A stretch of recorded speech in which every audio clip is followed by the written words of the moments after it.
While mowing, I fortunately discovered a little female box turtle who, at some point in her life, was painted with metal flake blue paint. There's still some left, and I noticed this ridge around the bottom of her. I forget what those are called or what that is on the shell, but although she looks pretty healthy, I think that paint may have affected the growth of her shell. It's a little malformed. So I think this is a hobby and a pastime that's probably gone away, but I hope it stays gone away. I think at one time it was probably something fun to do with your kids, but I think hopefully we're finding better things to do with our kids and put graffiti on beautiful little creatures. So I'm mowing some tall grass, and fortunately I didn't hit her, because then I would be pretty upset. So you got to watch close. But she's pretty feisty. She actually hissed at me a little while ago, but a little female, and I'm gonna set her loose on her journey out of the tall grass.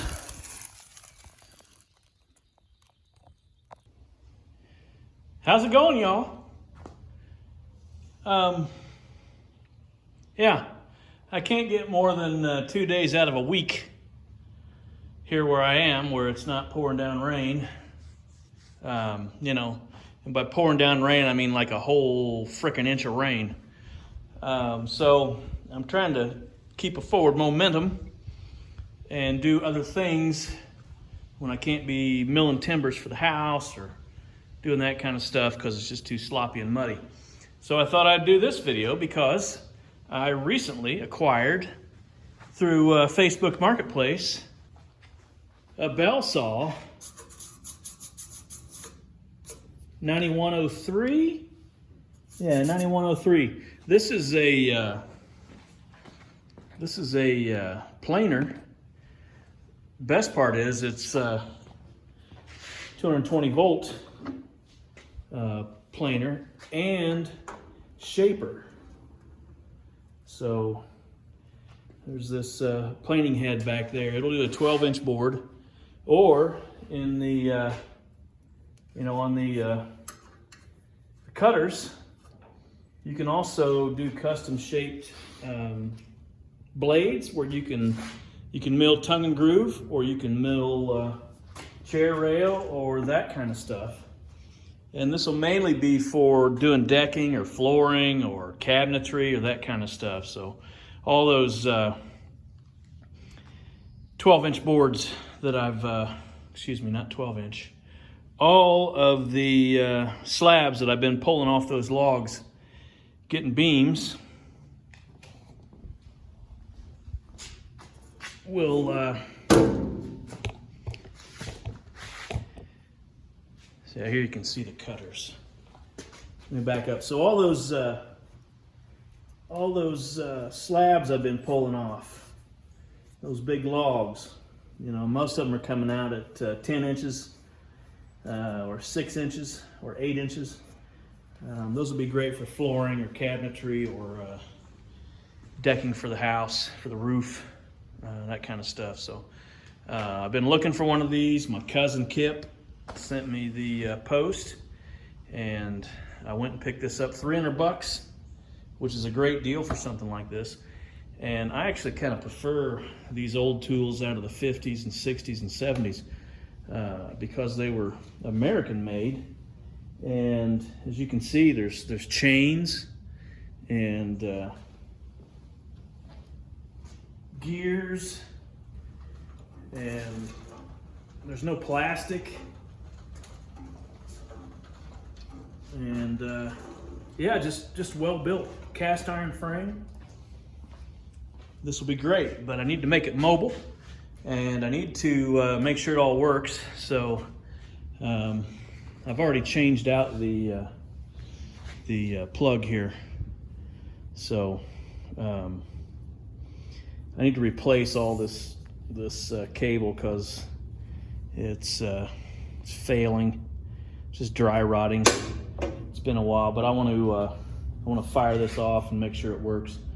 It's got a big motor starter on it, and yeah, so I'm going to plug it in this little garage I have access to and see if it works here. So once again, I'm rambling. So I'll plug this in, and then we'll go see if it fires up. All right, you're the first to see it. Hit the start on the motor starter, and hey, look at that. Now you don't want to put your hand in here or there or there, but it's got an in-feed roller and it's got an out-feed roller. Cool.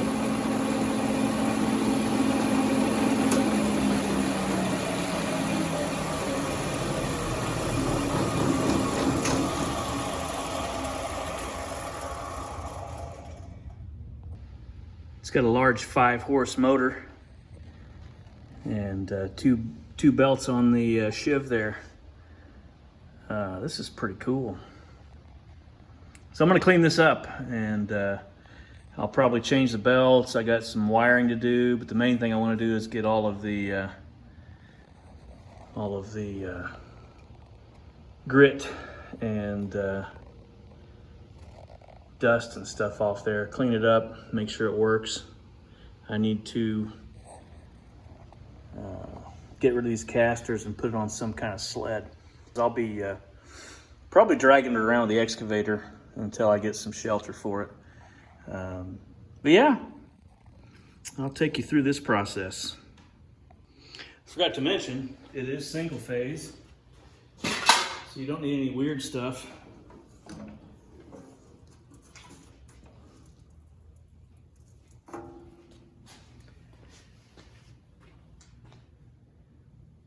Pretty fun, a bunch of old stuff in here. Somebody used it, but it's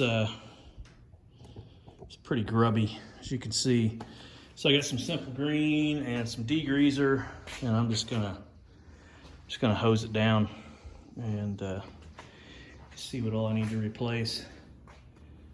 It's supposed to have, oh, here's the other cool part, is that you can still buy parts for this model. There's still the company called Bell Saw out there that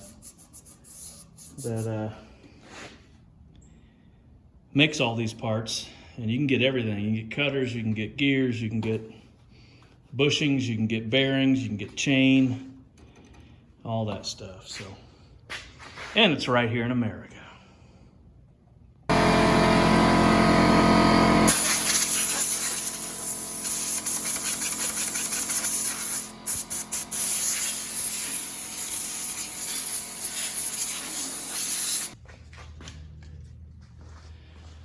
All right, blow that dust out of there.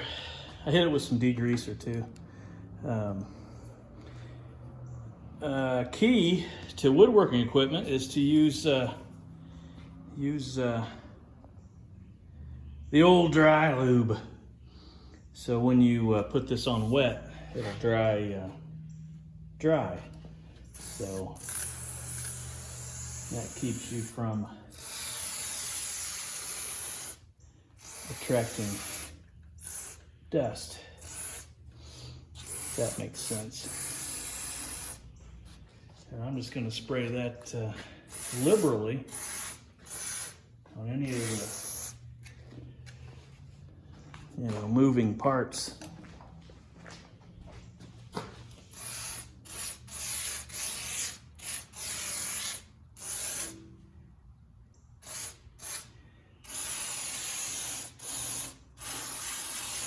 I'll change these belts out, and I got 2 on the drive, and I think I got 1 that drives the outfeed roller, which is back here, this belt right here. So yeah, I'm just gonna I'm gonna hose that down real well. Need the springs.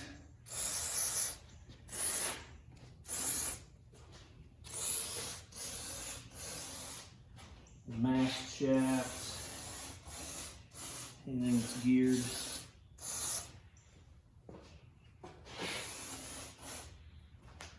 And then I'll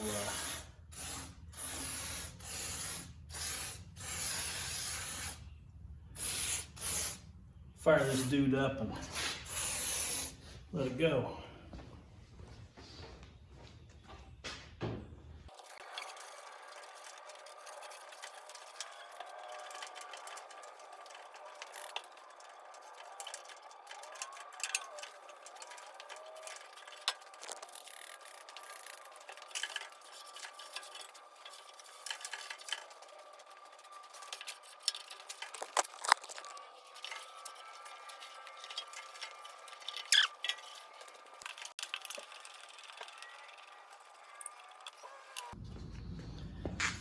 They had a piece of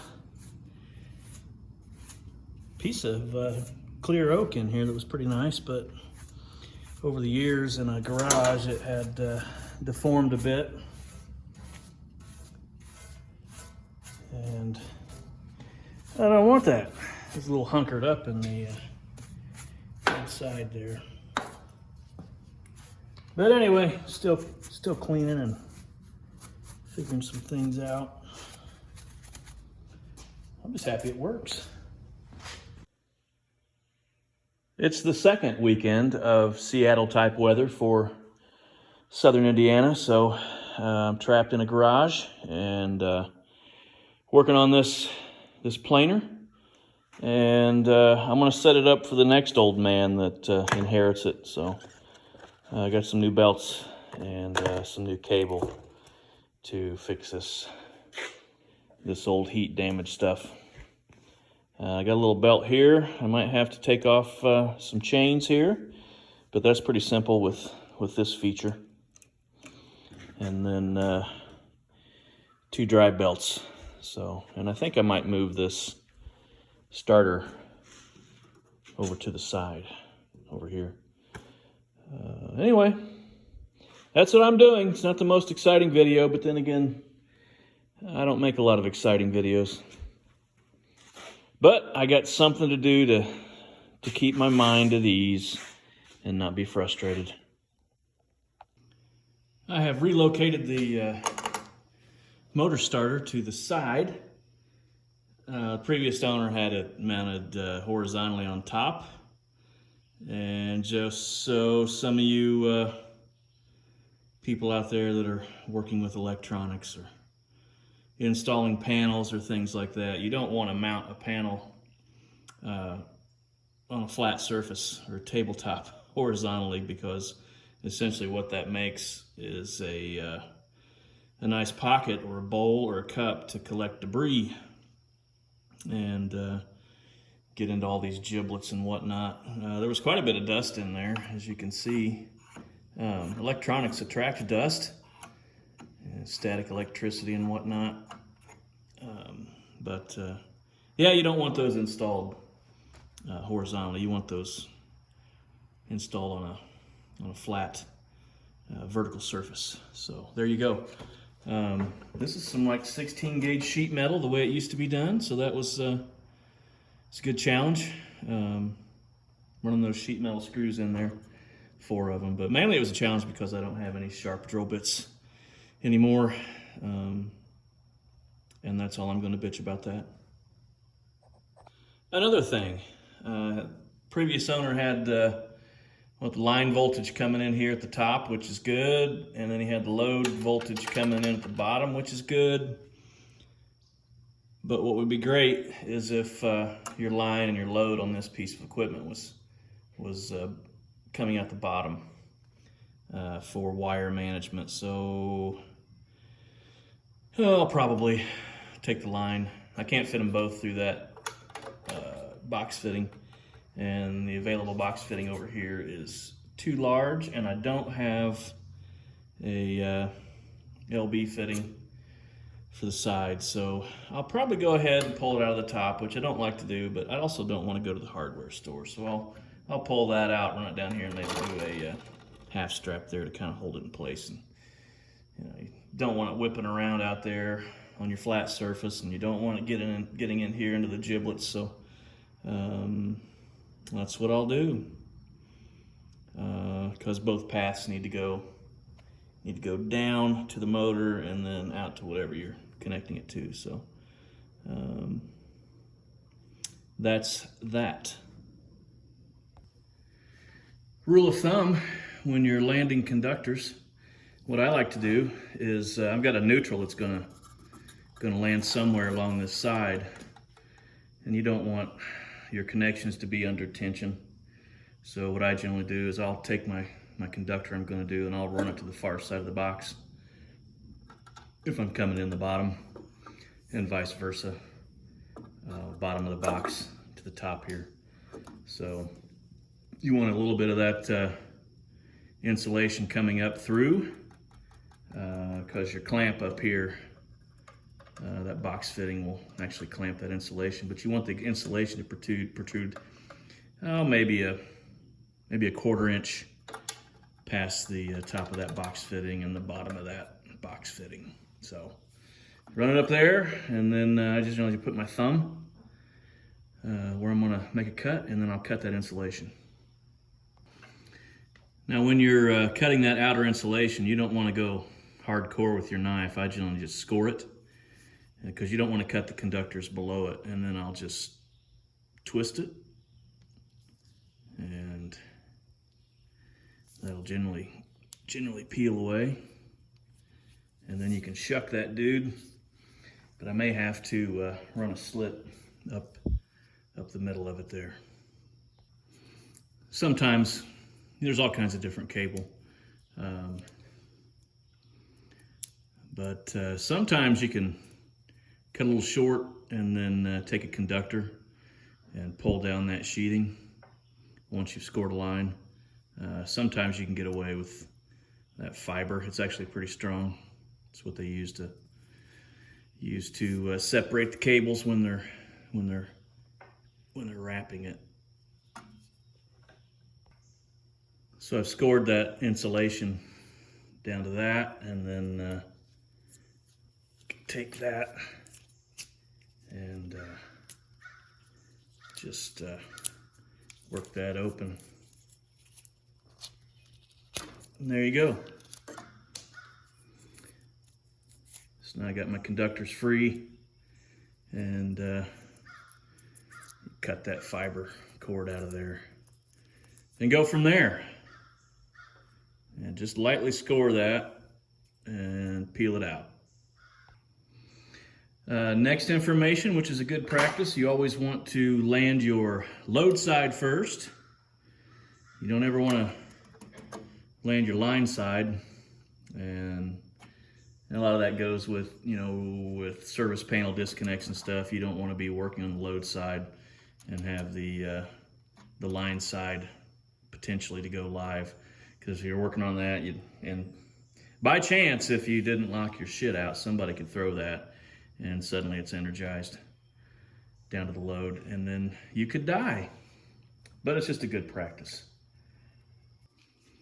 And now I've fed that load conductor into the box, and like I said, I just got like a 1/4 inch of that outer insulation sticking up through there, and then I can connect my box fitting clamp.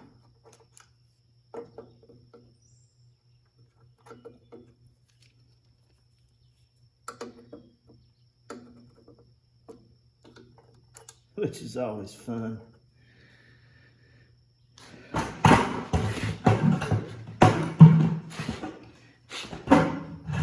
Sometimes it would be neat if my legs were a little bit shorter and my belly were a little bit smaller. And I had a young man's eyeballs again.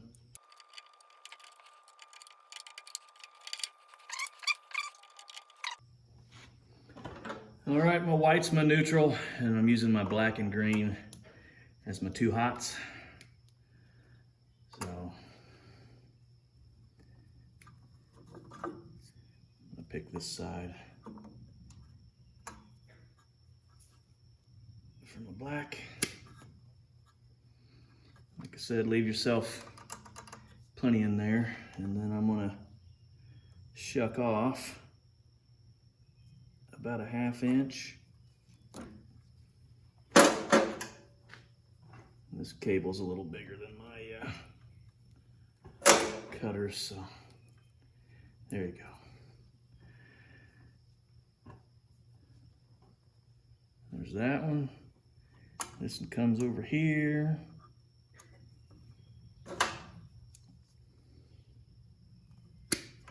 So I'll cut him and come in about a 1/2 and just score that. Didn't score it enough.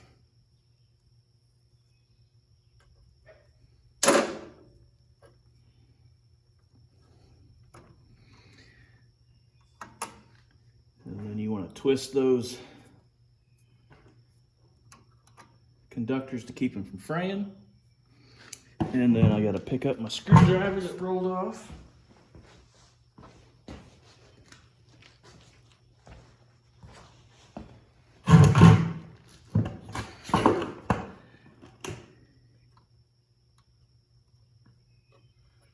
Feed that conductor in.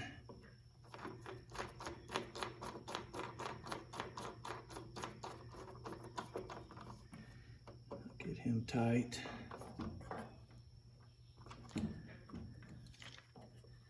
You don't want any big tight turns on these. Excuse me, small tight turns.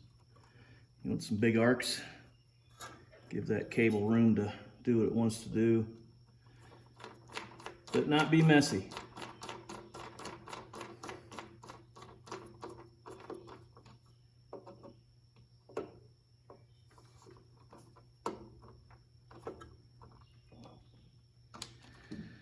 So there's my load side connected. There's my neutral. I can go ahead and strip it. I'll leave it long, because that'll be a butt splice.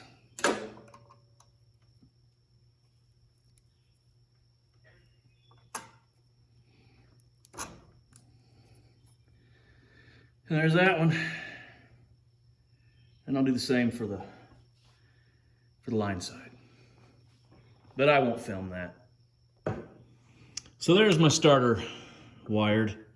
I got to go to the hardware store. This existing wire nut is not large enough. They were under gauge on, I think the,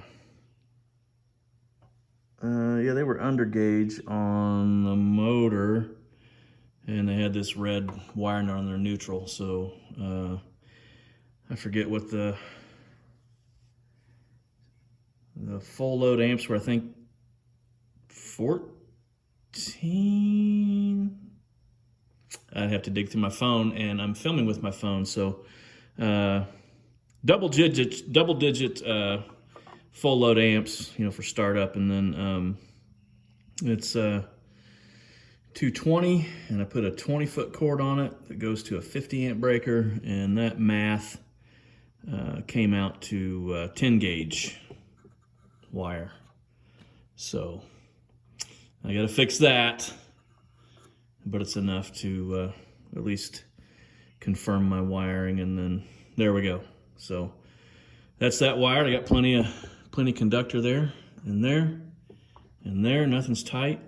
If you've got a loose connection or a wire nut that's not properly installed or undersized, what'll happen is you'll get air gap in there, and then these will start heating up, and then pretty soon you got some conductors melting and burning, and equipment shorting out, and fire hazards and electrocution hazards, all kinds of things. So know your stuff.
Here's a little brown-eyed pretty.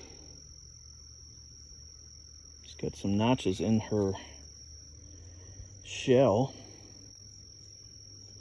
I've got a friend who knows what that means. I'm not sure. I think it's a female. Her little eyes are brown and not red. But now I can't remember if the males have red eyes or the females have red eyes. But it could be a male because he's got that big dent under him. I'll have to check and see. It's so black under there. Just pretty. Hello, you. So pretty. Just hanging out on the dam.